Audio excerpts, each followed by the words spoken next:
நாமக்கல் நகரின் சிறந்த autonomous engineering college Selvam college of technology. அண்மை செய்தி. மேட்டூர் அணையின் நீர்மட்டம் 50 அடிக்கு கீழ் சரிவு ஏற்பட்டுள்ளது. அண்மை செய்தியாக பார்த்து வருகிறோம். மேட்டூர் அணையின் நீர்மட்டம் 50.16 அடியிலிருந்து 49.95 அடியாக குறைந்துள்ளது. விவரங்களை வழங்குவதற்காக மோகன்ராஜ் இணைப்பில் இருக்கிறார். மோகன்ராஜ், மேட்டூர் அணையின் நீர்மட்டம் 50 அடிக்கு கீழ் சரிவு ஏற்பட்டுள்ளது. ஆங்காங்கே மழை பெய்து கொண்டிருக்கும் சூழலில் இப்பொழுது இந்த சரிவு ஏற்பட்டுள்ளது. இதற்கு என்ன காரணம்?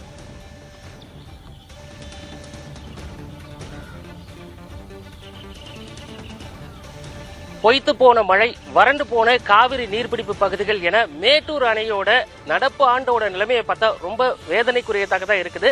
குறிப்பாக கடந்த ஆண்டே பார்த்தோம் அப்படின்னாக்கா டெல்டா சாகுபடிக்கு முழுமையாக தண்ணீர் திறக்க முடியாத ஒரு சூழ்நிலை தான் மேட்டூர் அணையில நிலவுச்சு.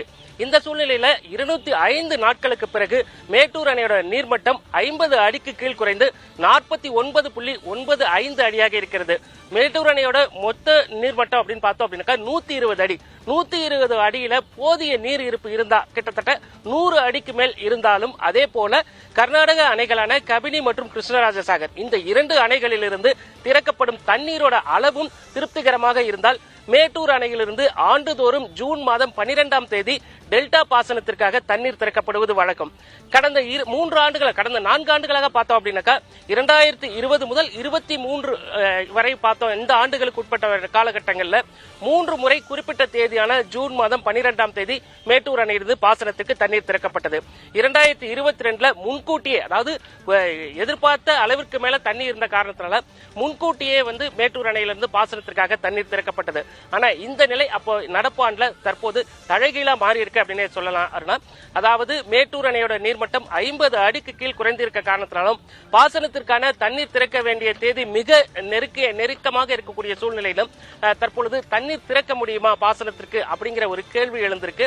அது மட்டுமல்ல, மேட்டூர் அணையிலிருந்து குடிநீர் தேவைக்காகவும் தண்ணீர் திறக்கப்படுகிறது. அதாவது மேட்டூர் அணையை ஒட்டிய பகுதிகளில் இருந்து கிட்டத்தட்ட சேலம் மாநகராட்சி குடிநீர் திட்டம், ஆத்தூர் தனி குடிநீர் திட்டம், காடையாம்பட்டி கூட்டு குடிநீர் திட்டம் என 11 திட்டங்கள், குடிநீர் திட்டங்கள் செயல்படுத்தப்பட்டு வருகின்றன. அது மட்டுமில்லாமல் மேட்டூர் அணையிலிருந்து குடிநீர் தேவைக்காக காவிரியில் திறக்கப்படும் தண்ணீரை வைத்து கிட்டத்தட்ட 155 குடிநீர் திட்டங்கள் நிறைவேற்றப்பட்டு வருகின்றன.